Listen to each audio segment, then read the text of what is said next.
This is the MHFi podcast with Carl Jensen and Doug Cunnington. We have authentic conversations about the journey to Fi, health, happiness, and some very odd tangents. We interview Fi experts, side hustlers, people on their way to Fi, and those who have reached the other side. Join us every week, and if you want the show notes and links and all that other stuff, head over to milehighfi.com. Hello, world. Welcome to the Mile High Fi podcast. I am your host, Carl Jensen, with my co-host. I'm Doug Cunnington. Doug, it's been a while since we recorded. I was out of town. You were out of town. I was sick. And now here we are back again. This is by far the longest we've gone, maybe 3 weeks. Something like that. It has been a while, and we even had to call in some reinforcements to sit in for you because we actually ran out of episodes. Wow, that's never happened. But in the meantime, I got a virus, you got a guitar, and we're back at it. Yeah, are you feeling better now? 98%, maybe. No, I'll walk that back. 92.5%. I hope I don't get you sick. The nurse on the 1-800 line said I'm not contagious.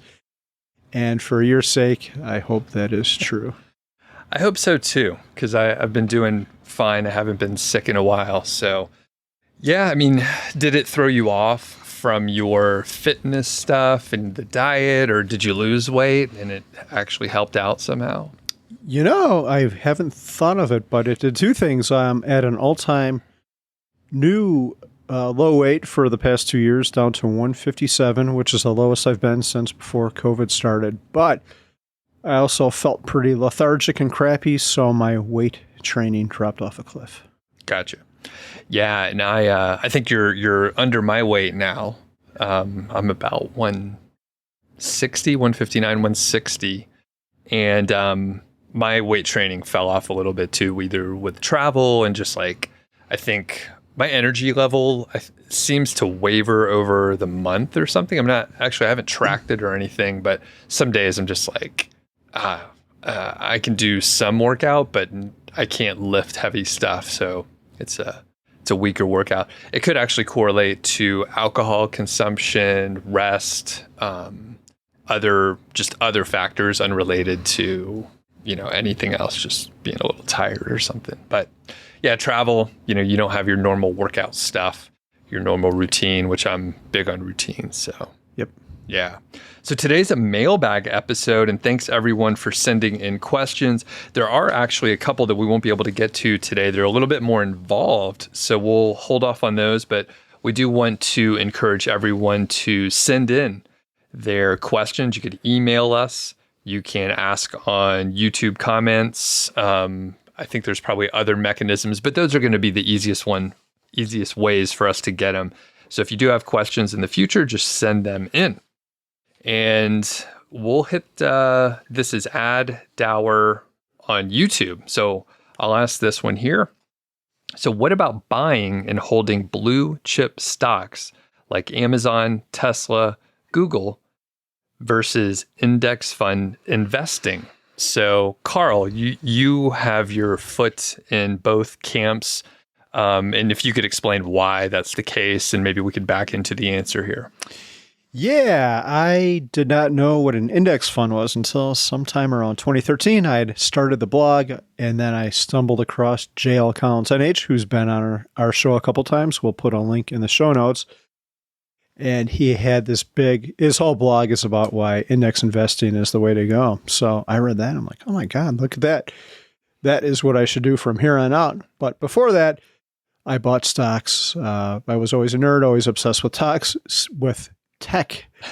What did I say? Talks, yeah. TM. You gotta trademark that. That's really cool. I'm not sure what that even means. Maybe a new kind of socks, maybe a derivation of TikTok. But anyway, I ended up doing pretty well with stocks just because I'm stubborn. I Google. I have all these stocks that he mentions here actually, and I've held them for years. I think I got Amazon when it was 80. Now it's 2,000. Tesla first time at 6. Now it's 600. And Google, I bought that at IPO in August 2014. So yeah, but now I don't advocate stocks. Index fund is much better. We'll talk about why in a moment. Okay. And of course, right now, stocks are taking a hit. it goes up and down all the time, especially tech stocks really got kicked in the nuts, I think. So I'm curious, and I'm kind of all over the place, but you have all these great stocks that you picked individually because you didn't know that index funds were a good option. And I think your individual funds have probably outperformed over that same period if you would have purchased index funds. Is that fair to say? Yeah, far outperformed. Okay. Now, it seems like everything you touch turns to gold. Do you have any stocks that you purchased that didn't turn out, or did you literally, you're batting like 600 on this stuff? Or, I mean, I don't know how many individual stocks you cherry picked over the early years there. This one is difficult because there's survivorship bias. I didn't put much money into a lot of these, and they've just blown up so big that their gains far outweigh the losses from the crappy ones. But yeah, I've picked way more losers than winners. I remember around the .com bubble, there were stocks like CMGI, and I don't remember. I actually had a fund back then called Munder NetNet that I bought for 10 and went to 120, and then it went to 0. So many more losers than winners, probably on a ratio of 2-1, but the survivorship bias faces the winners who have had long winning runs. Got it. So as devil's advocate over here, you did a pretty good job like picking stocks individually, and they outperformed. It's an asymmetric bet, right? So you didn't put too much in. So if you lost, no, not a big deal, but the potential upside was huge. You've outperformed index funds over the same period. So why not keep doing it? Yeah, I'd say for one, I got extremely lucky. Do as I say, not as I did. And I said did in the past tense. Yeah, I was just lucky that I was obsessed with tech and bought the right things at the right time. Tech has had a massive run. The other thing I'll say is, as good as these stocks have done now, are they going to be around in 10 years? Eventually, almost every company will die. And you don't know when that's going to happen until it's probably already too late. You think, I remember when the iPhone came out, and that's what made me buy Apple stock. And here's another era. I sold the Apple stock, which is probably the most spectacular stock story of the past decade or two. But anyway, I remember when that thing came out, there were smart people like Steve Ballmer, the CEO of Microsoft, saying, oh, this isn't going to go anywhere. This is junk. And people are like, oh, no, BlackBerry. And now, what's the Microsoft phone doing? I don't think there is one. How is Nokia doing? I think Microsoft bought them, and I don't think is Nokia around. They might be, but if they're a shadow of their former selves, and so is BlackBerry. So you never know when your empire is going to be disrupted and end. And the other thing I'll say, that probably the biggest negative, unless you really enjoy reading news, is that if you own individual stocks, and especially if they grow and become big, they kind of take over your portfolio. There was a time where Tesla was almost a third of my portfolio, not too long ago, 6 months ago. And when it does that, you have a tendency to read a shit ton about that because 1/3 of your net worth is tied up in this stock. So I kind of enjoy it. So it's different for me, but I don't think most people do. And I enjoy it from the tech side. The investment side just happens to be the happy side effect.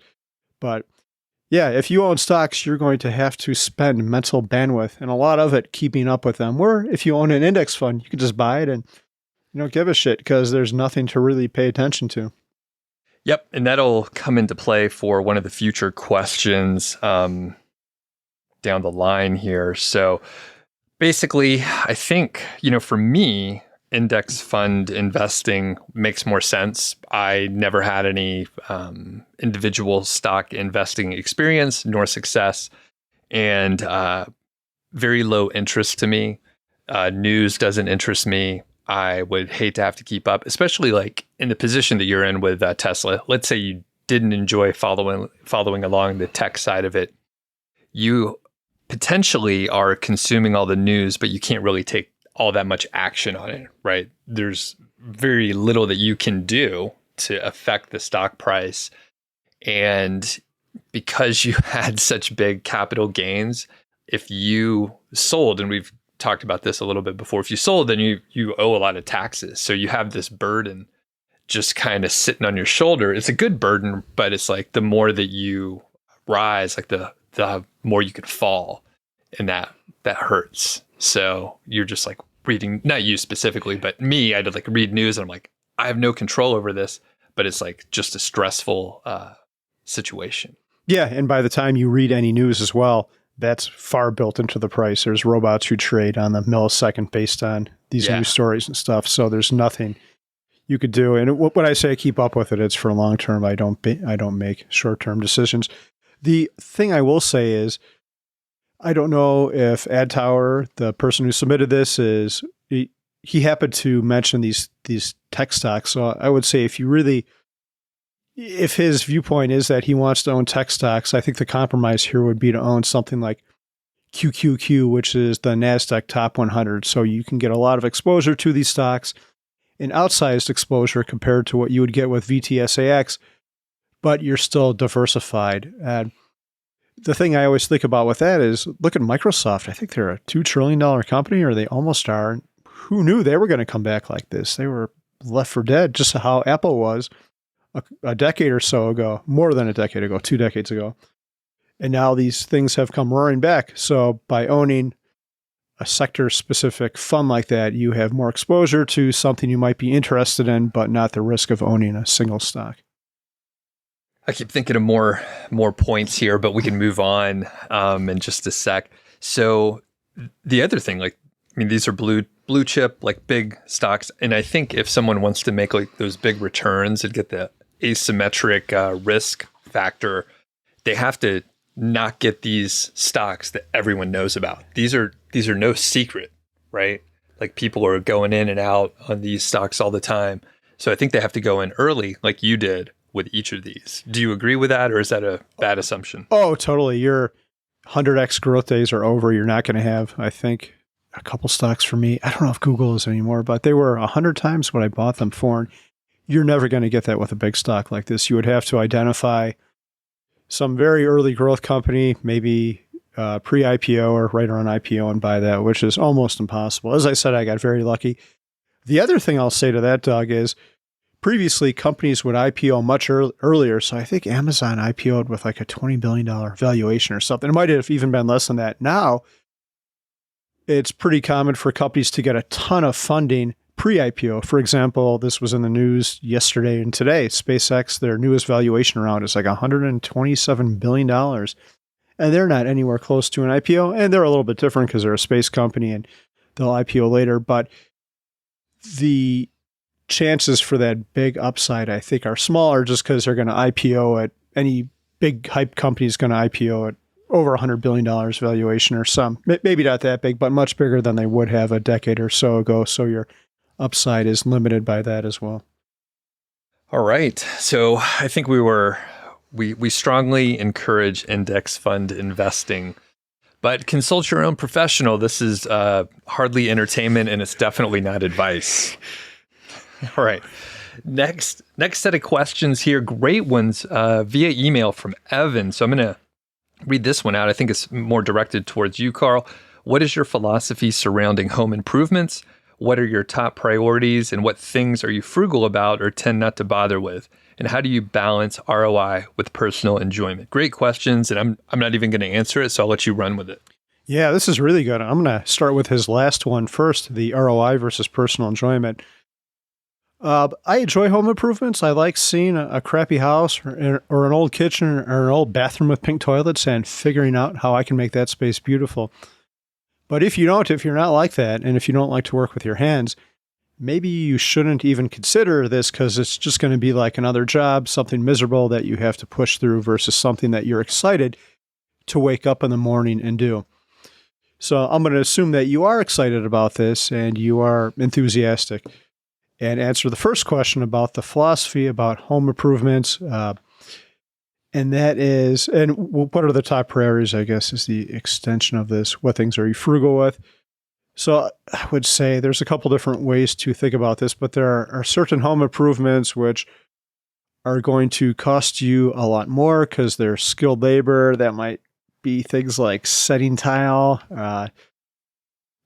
People are going to cringe when I say this, but electricity, because everyone's afraid of that. My dad was an electrician, And plumbing, if you have to hire an electrician or a plumber, you're going to pay a lot. But if you're careful with these things, especially the electrical, you test your line to make sure it's off, you turn your breaker off, there's not much risk to it. Now, be very careful, but if you can do those things, you're just going to save a ton of money. So from a money standpoint, I think those things are worth exploring. And I'm thinking about a kitchen too. I can hang all the kitchen cabinets in a day. But if you call Home Depot to do that, and a friend got a quote like a decade or so ago, and I think they wanted like $5,000 to do it. I'm like, hey, Bill, if you can wait a week, I can help you out. We can get this done in a day. He's like, nah, my partner really wants it done quickly.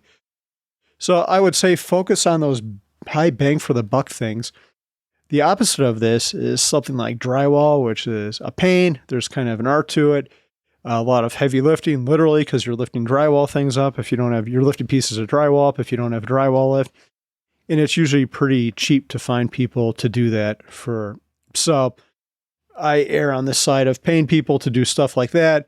But for the technical or more artistic stuff like tile, which I know would cost a lot, I try to do all of that myself. I'm trying to think if there's anything else to say here. Yeah, and again, with the drywall thing, I did my basement, and that was the one thing I paid someone to do, just because it would have taken me so much time as well. I actually could have done that, but yeah, it just wouldn't have been worth the money. It's better to pay someone to do it. And then the one thing I'll ask about here is the time that it takes you to do. So how do you factor that in? How do you estimate a job? Yeah, that's interesting. And I've been thinking a lot about this lately because we actually just bought another property, which I'll tell you about. And I am going to outsource a lot of this, even some of the stuff I would normally do just because I don't want it to consume my life. So I don't know. I read other blogs. I think Paula Pant says she puts a dollar amount on her, like an hour of her time. And I think that's a worthwhile exercise. But the other thing, which is a little bit more subjective, is I think about that. Okay, if I found a good tile person, I could pay them, and then I wouldn't have to spend my 10 hours doing this. They would just come in there and get it done. But there's also a lot of time spent trying to find someone and coordinate that. And man, I've hired a lot of crappy people who are pretty diligent. I call references, do the research, but then they get it done, and I look at it. I'm like, I could have done a better job than that. Or in some cases, I've had to do the whole thing over again. So there's the time and the frustration that goes along with that. But I would say try to assign a dollar amount to your work and maybe make it based on what you would have to pay someone. So if it's a skilled person like an electrician or plumber here, you're probably going to pay over $100 an hour here. Maybe a skilled rough carpenter, maybe 25 to $50 an hour here. But yeah, don't see it. And I go back and forth over this, Doug, because I actually enjoy it. So I haven't taken that part of it too seriously, but perhaps I should. I don't know. What do you think, Doug? I don't know. I mean, we've talked on a few other episodes related to, I think it goes back to happiness and some stuff. So you enjoy the work, and it's better to do the work that you enjoy than like hassle with contractors that you have to like chase around to even show up. But the other part is sort of the opportunity cost and maybe like how you can distribute your time. So for example, if you're working on, say, the basement, right? You're working on the basement, you have like a timeline, you have, 30 things to do, from the tile to cutting the concrete to the drywall to the paint and all the other stuff, right? And you have to get it done because it's just, there's empty space sitting there. And when you have to do that stuff in a certain timeline so it doesn't drag on for years, then you can't go out and hike, which you also enjoy.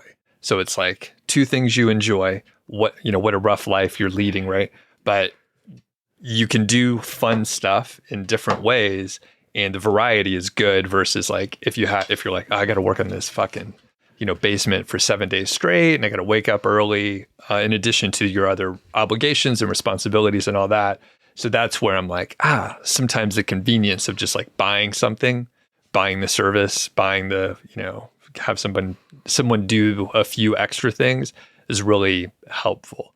So I don't have an answer to it other than it's really hard to balance because you're like, okay, I could do all this stuff, but I can't do all this stuff in this 2 weeks. Yeah, Doug, I think that's a really great point. You've got me thinking here. So if you're weighing this stuff, I think you should consider what you love to do and what you need to get done in your day. And I think in my case, like spending time with my kids, I shouldn't be doing some crap in the basement when I should be helping my kids with their homework or going for a hike with them. And exercise too. One thought I've had about all this home improvement stuff is especially the last one we did. It consumed my life and probably went months without working out. And exercise is a bit of a workout, but it's not quite the same. So I might have actually shortened my life because I didn't work out. I didn't prioritize that. So if you're giving up stuff that you love to do or need to do, I think you need to reconsider everything. Yeah.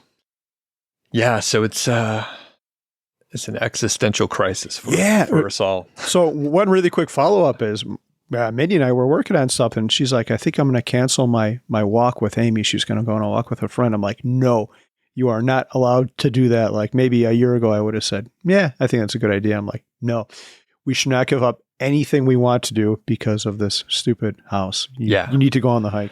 Yeah. And quick teaser, we're going to do a whole episode about the new house that you bought. So yeah, we hadn't talked for a little bit. You were sick. We're out of town, blah, blah, blah. And then we were texting back and forth and you're like, we bought a new house. And I'm like, what? And then that was it. So I don't know anything about it other than, just general location. But we got a whole episode that's going to come out pretty soon on it. So, all right. Moving on. Next, we have what kind of frameworks do you have around spending?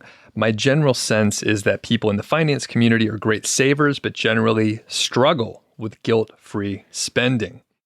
So I'll jump in here right away because this beautiful National Resophonic guitar, it's a wood body one if people want to look it up and check it out. It was fairly expensive. And I wasn't planning on buying a guitar that day. And it was, I think I described it. Actually, I'll tell a little of the story. So we were in there, really nice shop. It's a place where you have to get an appointment, but we didn't know that. So I showed up and I was like, maybe we'll just go have lunch or whatever. Elizabeth said, call them up and see. So the guy showed up a few minutes later and basically I just played, 30 different guitars, all amazing, some 100-year-old guitars, some brands that, you don't see because they're boutique and they're very, rare. And we talked about this particular guitar and he was like, it's brand new, got it listed, I can give you a good deal on it. And basically he came down pretty quick. And we left. I was like, I'll call you back maybe because we weren't planning on getting a guitar. So we went to lunch and I described the situation as potentially a frivolous purchase, excessive, other words that basically say that it is completely unnecessary and a splurge. However, it was my birthday that day and somehow I convinced Elizabeth that it was probably okay. And then went through with it myself. And the thing is, when I went to go pick it up, I was like, should I do this? This is crazy. This is, I don't know. I don't know if I should get this guitar. And I was like, I feel guilty. I actually felt guilty for getting it for a few minutes. Now, for a couple hours, I felt a little guilty and I was like, man, this is bananas. But I love playing it. I've been playing even more. And somehow I was able to shift. And we've talked before, I have a bit more of the spending gene, so I'm okay with it. And I just suppressed it for about 15 years or so as we were saving a bunch of money and just living a little more frugally, focusing on our priorities. So I'm probably the oddball, and I am okay with spending money, and occasionally I'll buy something randomly that we have not budgeted for, like this. But we have put ourselves in a position where I could buy a guitar that I wasn't planning on, and it's okay. So that is kind of a big purchase. How do you feel about day-to-day stuff? We've had the beer at the airport conversation, and a couple shows ago you talked about you had, I think, dinner and maybe a steak at the airport bar. Yeah. Which, do those purchases make you feel guilty, or how do you feel about those? No, those don't make me feel too guilty. Okay, I mean, I watch it most of the time, like around like day to day is actually that was a great way you phrase that. So day to day, I probably wouldn't get the the crappy steak dinner and expensive beer and whiskey at the airport, right? That was a special travel occasion. So the day to day though, I'm eating cheap food that I cook here, and we shop at Sam's, so it's usually in bulk, a little bit cheaper than the normal grocery store. So day to day, it's usually pretty cheap, especially like Elizabeth was out of town this past weekend. So I didn't go anywhere. I just like stuck around here and spent no money, basically, just because I ate leftovers and whatever food, excuse me, that I already had.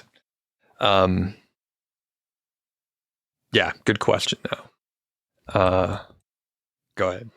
Yeah, no, I'm just thinking. I think, spending is hard, and I think why I think it's hard is you should, if something is going to truly bring you joy, you should definitely just go and buy it and not even think about it that much, as long as it's not going to screw you up financially. But I think sometimes we don't understand what's going to bring us joy. And I guess my biggest example of that is the fancy car I had. I had an Acura NSX. That was always my dream car. And I didn't think it would actually bring me joy, but I wanted to buy it kind of as a $45,000 experiment. Pretty expensive experiment. And I get this thing, and yeah, sure enough, it's kind of fun to drive, but it becomes just another thing that you have to maintain, that you have to buy insurance for, that you have to be careful in parking lots and all that shit. But there was a part of it that brought me joy, and that was there was a local NSX club where people would get together and talk. They would just hang out. But the weird thing about that was I noticed the first one I went to, all the cars are outside in this person's like front yard, and everyone's talking in back, and they're not really even talking about cars. So it was the community that the car generated that was the fun part. And I guess the car contributed a little bit of that. It's a little bit of a filter. If you like the car, you probably have some other stuff in common, but I could have participated in the group even without having the car. Hey, I'm just in between cars, or I'm perpetually looking for one. I didn't need the car to enjoy that. Or as you said, Doug, your recommendation in other recordings we've had is just to rent one for the day and see if you can get the bug out of your system that way. And I think my car experience is the same with a lot of people. What they think will bring them joy is different than what actually does it. And I think with a lot of these things is it's not the actual item. It's maybe the people surrounding it. Like the big screen TV is great because you can get together with your friends and watch the football game on Sunday. So it's the people that you hang out with. Or maybe you like sports, but it's not so much the sport, it's going with your friends. Like, does anyone actually enjoy baseball? Like, I know, you go there. Send the hate mail to Doug. You go there. I just went to a baseball game in Vegas, and it was kind of fun because you got to have conversation with the family, but I have no idea who won or who any of the people were on the field or anything like that. So it's hard, but I think there are some other criteria. What the hell did I just say? I'm still a little bit under the weather here. There are other criteria for buying things. I think if it makes your life more efficient. In my case, the air fryer, I love that thing. I could put chicken nuggets in there if I need a quick meal, or like fish, and man, it cooks it up. It's all crispy, so super fast and easy. And maybe if it makes your life healthier, like a bicycle or something like that. To counterbalance the air fryer food. Yeah. No, the air fryer is friendly, healthier. You're not deep frying stuff. You just stick it in there. That's what they say on the infomercial, at least. Okay. That's all right. Yeah. And I was going to say, well, just shout out to, it's called Stay Gold Guitars in Santa Fe. So we'll link up to that. And if you're in Santa Fe and you're into, old vintage guitars, you should check it out. If you're not interested in old vintage guitars or like higher end boutique stuff, then it's probably a waste of time. But super cool shop. Sean was great. We had a nice time. Oh, one thing I'll preface too. So I have gone wild with these guitars in the last year or so, but aside from the very first one that I purchased, the Gibson LG2, the rest I bought them basically at a very good price.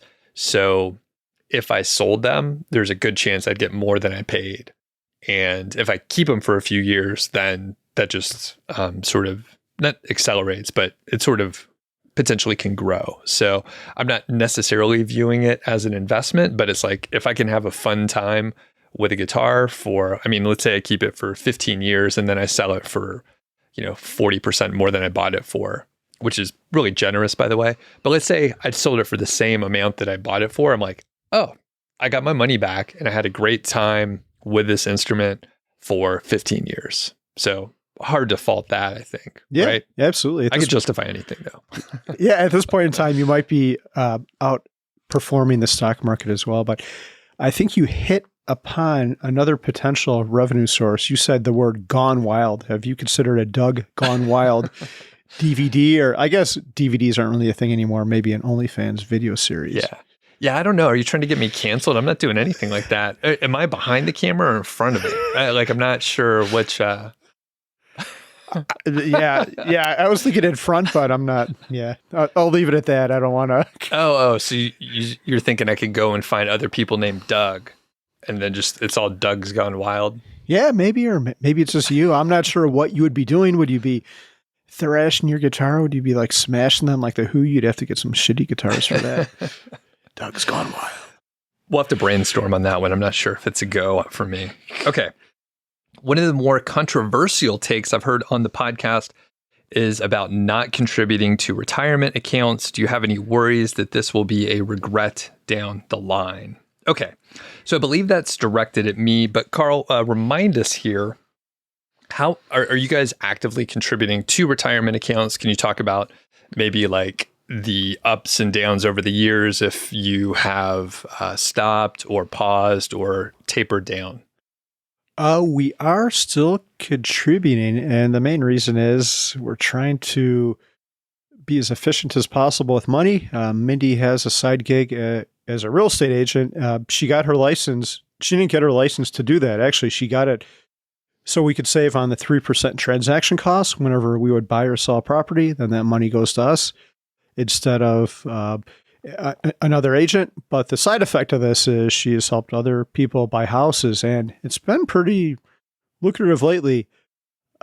So we focus on our 401ks so we don't have to pay that money at the highest tax rate. And we also do Roth.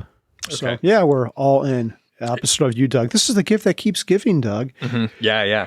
I love it. It's good also, I think, from a show perspective. Unfortunately, I'm the person receiving the hate, but if you just listen to a show and the hosts just agree all the time, it's not as interesting, I don't think. And the other part is, I think by me not contributing to retirement accounts, it makes the listeners feel smarter too. So it's like win-win-win, like everybody's winning. Okay, so I don't have any worries. I'm not the kind of person that would worry too much because obviously I could like change my mind and start contributing. The piece that I need to emphasize here is that we did max out our 401ks. We contributed to our Roths. We did a really good job in our 20s. So there was a nice nest egg in there already. So imagine for a decade or so, both my wife and I contributing quite a bit. And that worked out well. At some point, roughly 2014, 2015, we started investing in the post-tax brokerage accounts. And of course, we didn't pull any money out of the retirement accounts. They're just growing. So if you do the math, compound interest, we were basically like, okay, we're weighted way too much on the retirement accounts. So we want to get it out into the brokerage post-tax accounts, right? Now, we may be a little off balance, and I do have a solo 401k for my company, and occasionally I'll throw a little money in there, but not on a regular basis. It's just like, if I get the urge, I'll throw some extra money in there. So overall, we knew the math in some general projections, so we felt comfortable not contributing anymore, hence me not worrying that I've left too much money on the table. At some point, it's like, and I realize how sort of tone deaf it is to say this, at some point it's like, it'll be a lot of money or it'll be like a whole lot more money than that. So it's like enough or way more than enough.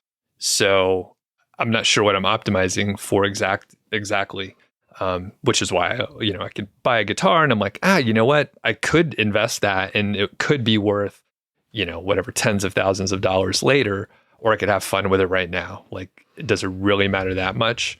So I think we're in a different position than some people. Like if you're in the start of your journey, it would be kind of dumb not to contribute to your retirement accounts, but we're further along. So any thoughts on that? Yeah, I'm going to defend you with one piece of the tax code, which I think it's up for reconsideration in 2025. So this might not be permanently evergreen, but that was redundant, permanently evergreen. I hate redundancy. Like when people say ATM machines, like automatic transaction machine, or PIN number, like personal identification number, that drives me nuts. But anyway, the way the tax code works is long-term capital gains don't kick in until I think it's like 82 or 83,000. And then you have your standard deduction. So if you're married, they really don't kick in until after like 124,000 in gains. So a real simple thing, let's say you invest 124,000 in stock and it doubles to, you could sell that whole thing and not pay any capital gains. This is a very oversimplification. Sure. But you're going to, if things stay the same, you're going to be probably able to access most of the money and not pay taxes anyway. And you have the benefit of being able to access it earlier without penalty if you need to. And I know you could access the principal of a Roth, or that you could access the initial, the 5,000 or whatever you put in there that year. But now you have access to all of it should you need it without penalty. So there is that advantage. I think investing in a post-tax brokerage account is kind of overrated for that reason in the tax code. I mean, we're all pretty frugal, right? So we'll probably be able to not pay capital gains on any of that. And the other thing is you're not going to be subject to RMDs. That money won't be RMDable. If you know what RMD is, the government makes you take money out if you want to or not. But that only applies to, I think, the 401k, the pre-tax accounts, maybe. Mm-hmm. I don't know. I think that's right. Yeah, double check that. But what does it stand for? Required minimum distribution. Yep. So what is it? Once you hit like 70 or so, you have to start taking a certain percentage out. So let's say you end up, and I don't know the percentages, by the way, people could look this up, but let's say you have like $8 million in your pre-tax like retirement accounts. You may have to start taking like a shitload of money out, and then you have to pay taxes on that, which, I mean, we don't have kids, right? So if you have kids, you may want to like manage things a little bit differently. But I'm carefree and just pretty frivolous generally. So yeah, and those taxes, that's tax at ordinary income. So yeah, and overall, I think the way we've done it gives us quite a bit of flexibility, which I value I value the flexibility over like maximizing the returns. And there's some blend, right? And it's different for everyone. Everyone's trying to guess. Like maybe if I would have put more into those retirement accounts, I'd have quite a bit more money now, but I wouldn't be doing anything different with it. It's just, Scrooge McDuck swimming around in money, and yeah, it's not super helpful. Did you say Scrooge McDuck or Scrooge McDug?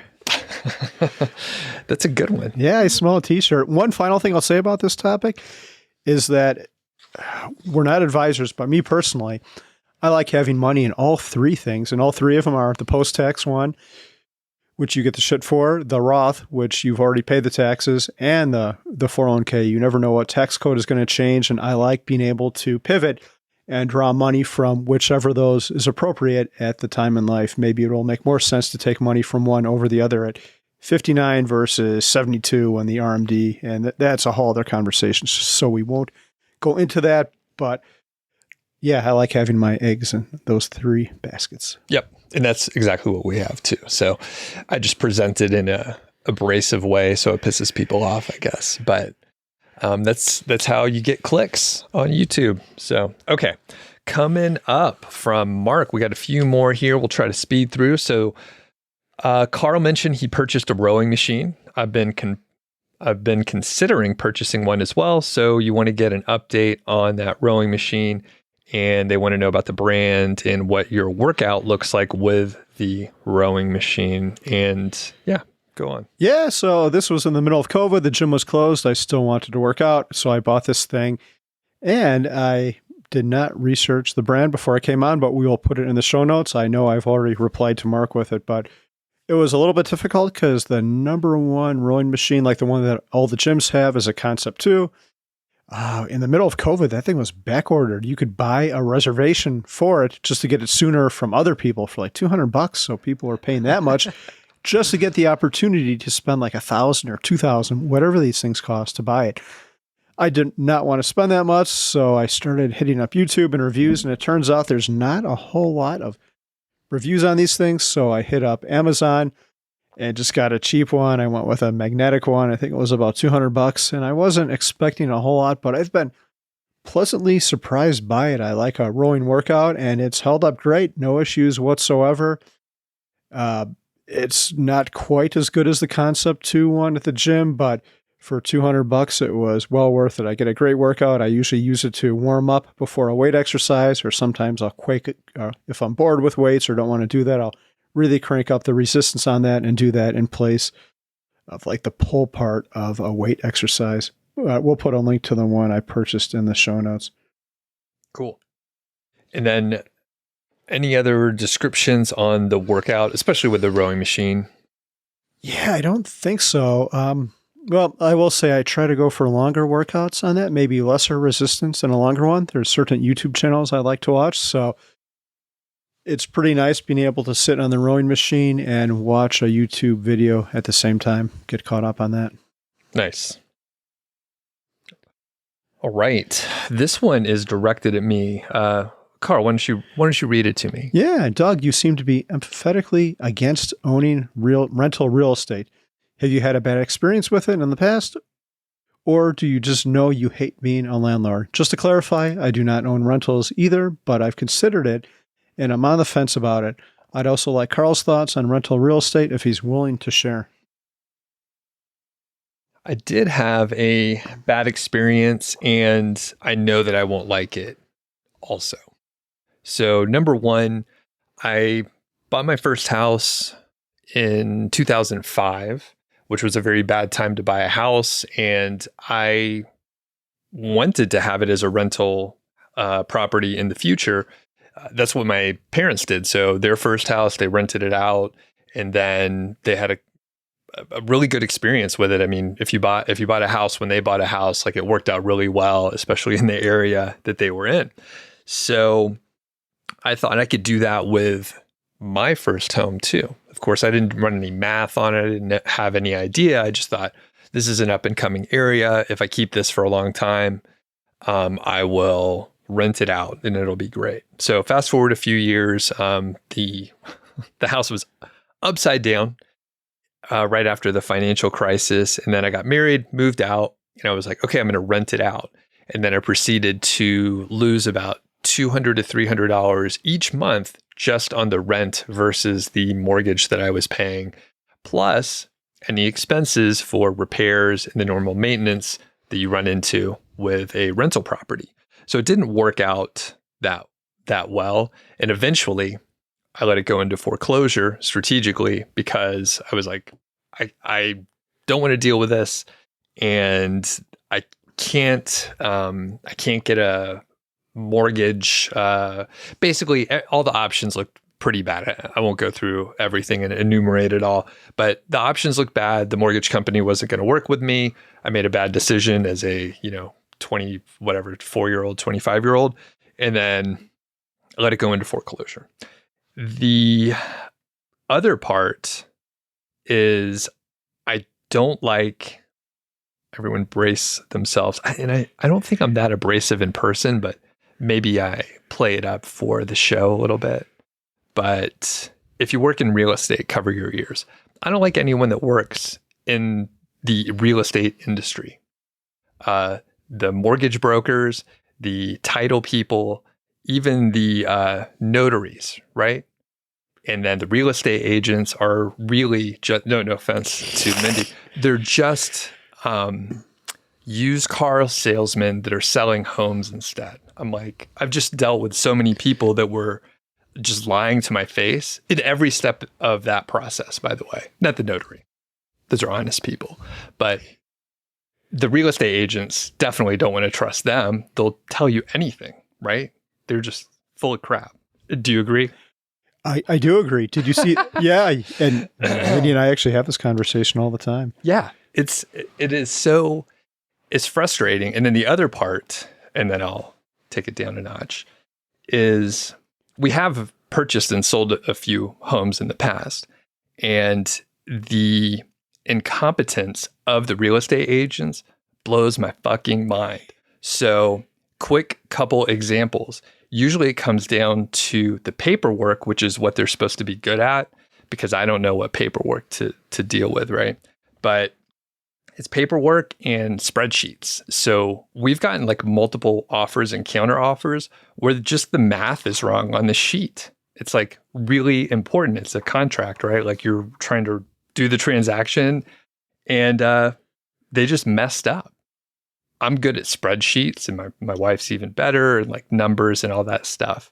So when we're looking, we're like, well, this number's wrong and that's wrong. And then it propagated out here. So now these numbers are wrong. And somehow they're like, oh yeah, you're right. That is a mistake. So I don't like the industry overall. Now that aside, I mean, if I did like the people, I could deal with it.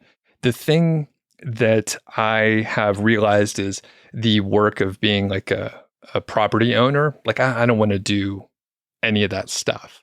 And my returns potentially are going to be considerably lower if I just invest in index funds. And I realize that. However, it does buy me extra time. I don't have to look at houses. I know I could have a property management company manage all the property and it could be really hands off.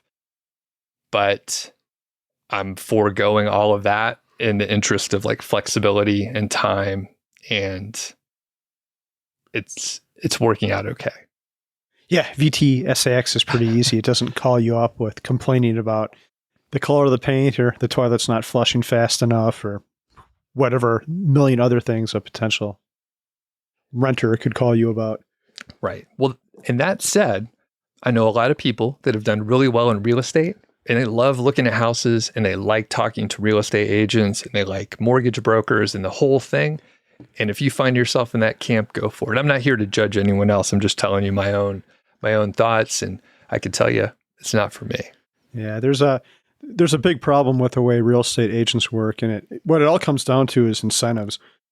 And it all comes down to one thing, and that is that the real estate agent is paid when the transaction completes. So they're not compensated if they get you the highest price for the house. I mean, a little tiny bit, but they're more incentivized to close the house at a faster timeline so you don't fire them and quit them.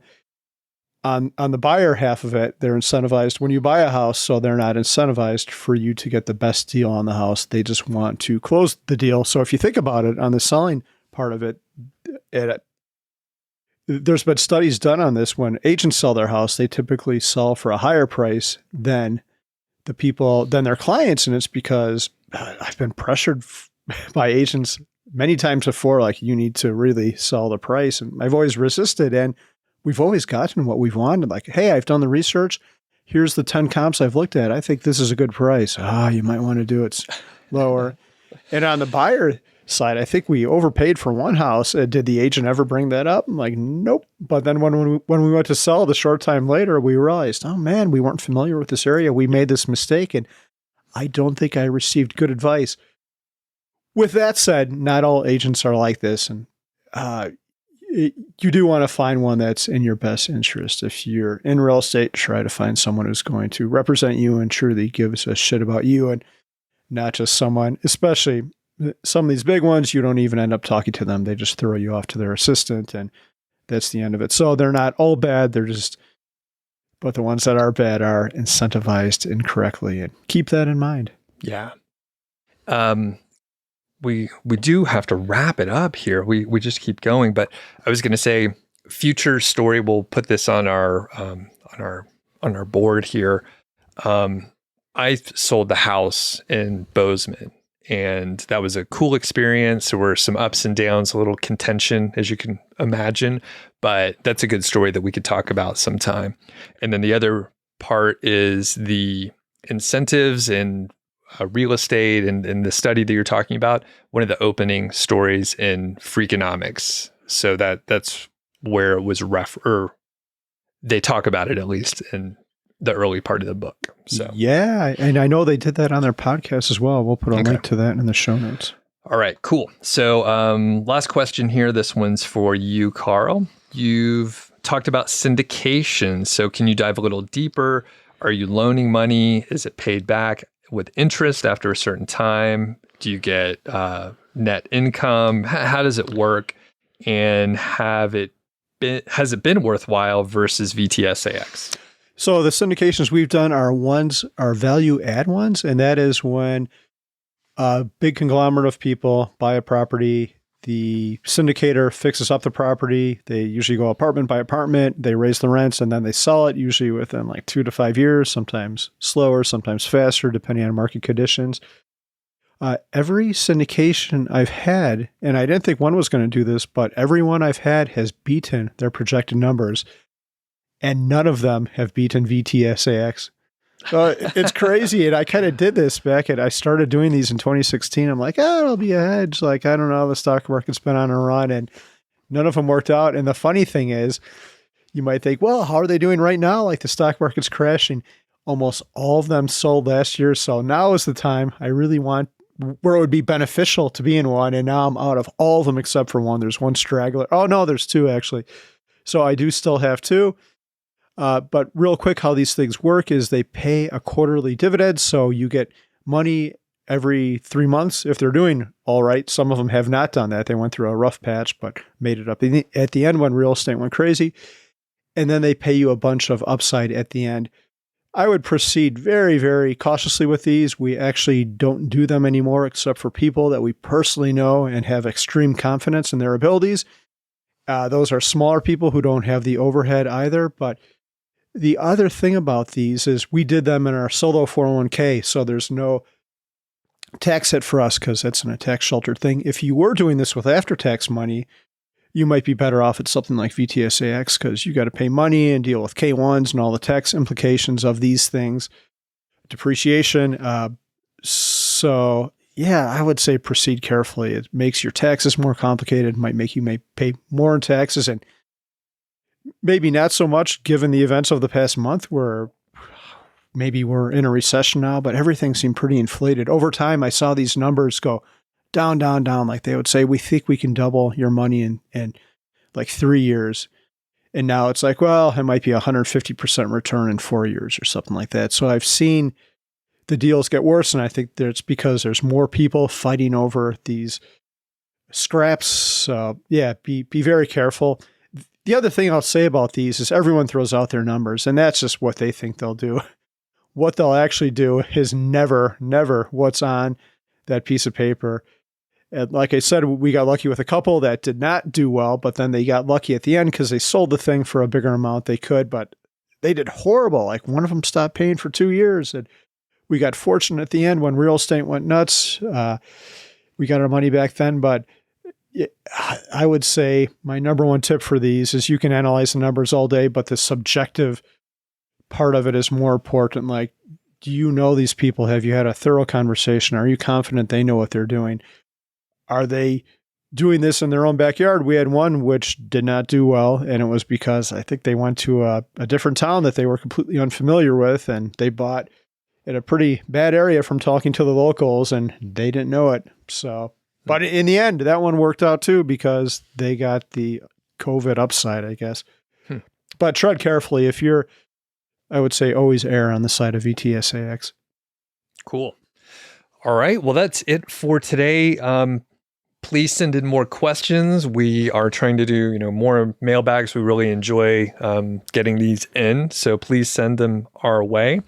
And we have a couple fun episodes coming up. I'm trying to remember. Of course, we're going to talk about you buying a new house, you and Mindy getting a new place. Do you remember any other fun ones? That one will be good. And I want to say, Mark, you had asked me about my thoughts on rentals. I'll go over that more when we do that episode, because I do have a lot of thoughts on that. Yeah. What else do we have? I have no idea. I've been out of it, Doug. My mind is kind of foggy from this non-COVID virus. Very good. Okay. Well, just make sure you're subscribed and you'll see the new episodes coming out, and we'll catch y'all in the next episode.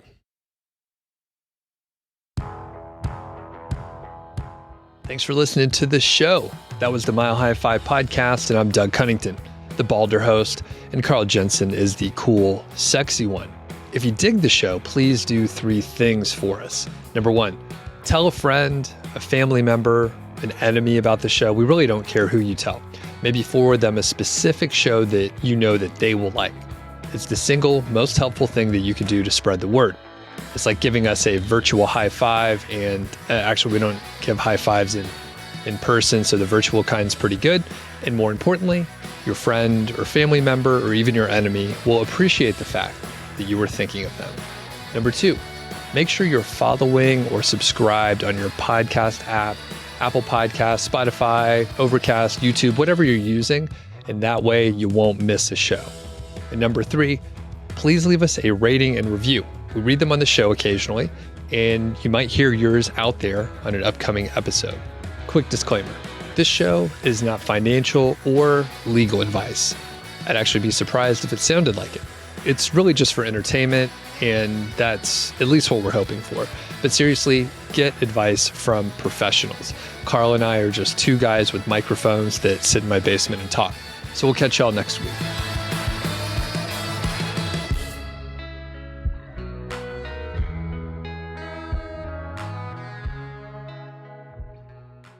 Well, we'll just roll with this bad question instead. So you just got back from out of town, right? Where were you? What were you up to? I did. I was in Las Vegas. My older sister graduated from college at the ripe old age of 46. When I was done with high school, I went straight to college. She decided to follow the Grateful Dead. That was shortly before Jerry Garcia's demise, so that was still a thing. And yeah, good for her. Tenacious. A couple decades later, 2.5 decades later, she finally got it.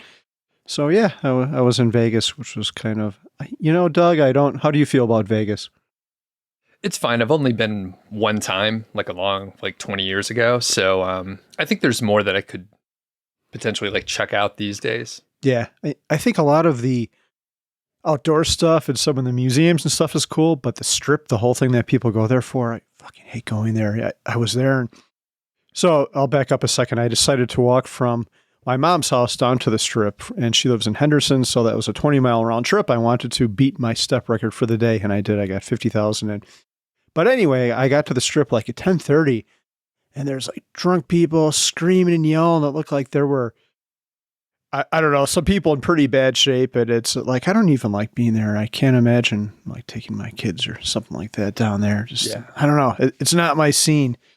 So, and you walked 23 miles that day, is that right? Yeah, that's right. 23 miles. It was 10 miles back and forth. And then I had to do some additional ones to get up to my 50,000.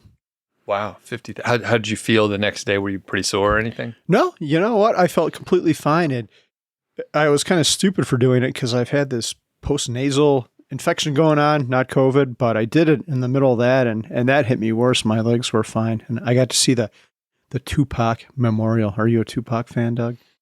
Not as much as I used to be. Okay. I will say, if you ever go to Vegas and want to see that, it's quite disappointing. I was looking at Google Maps. I'm like, the Tupac Shakur Memorial. I'm like, that's interesting. So I went and checked it out. And basically what it was a bunch of stickers and graffiti that someone put on a light post. I don't know if Tupac deserved more, but don't go out of your way to see it. Yeah. I feel like we could put together a memorial like that pretty quick. I have a lot of stickers just laying around. So, and while you were out of town, we went to Santa Fe. It was my birthday weekend then. Yeah. So we went to Santa Fe and to a reservoir like way out of town. It's kind of like Breaking Bad. That's how I've described it, where they drop off bodies. It was just like gravel roads, cacti, and like nothing. Big skies, and it was amazing. Yeah. So pretty cool. And I understand you purchased yet another guitar on your trip. How did that come about? It was, yeah, so it's sitting right in front of me here. It is a National Resophonic. It's a resonator guitar. So a lot of people play slide guitar with it. There's like a metal hubcap looking thing on the front there. And there's a guitar shop in that town that focuses and specializes in vintage instruments, and they restore them, and they fix up these guitars that are basically falling apart. They also have some higher end new guitars, which that's a brand new guitar. So I didn't realize it's cool to get the vintage stuff, but like I picked it up and I didn't have anything like it in my now collection of guitars. So I thought, well, this is pretty awesome. It felt great, looked amazing, and then the deal was pretty good. So they list for fairly expensive, and it was dramatically cheaper than that. So I think he just needed to move it, and like it's more expensive. So not many people are going in looking at, the boutique guitars and stuff like that. So are you familiar with the slide guitar and resonators and all that? I know what you're talking about. A slide guitar, that's not the thing you put on your finger, right? It is, yeah. There's okay. a slide right there. Yeah. I thought that was a bong. It does look like a bong. It's for the people that, no one can see it because it's on not visible in the camera view, but it's a blown glass slide. So it looks like a pipe or a bowl or whatever that you can smoke various things in. But that one you play guitar with. Okay. Perhaps a dildo as well. My mind went there as well. I don't know why. Yeah, that it actually looks like a, I would say average to small size dildo. Yeah. That makes me feel a little bit better.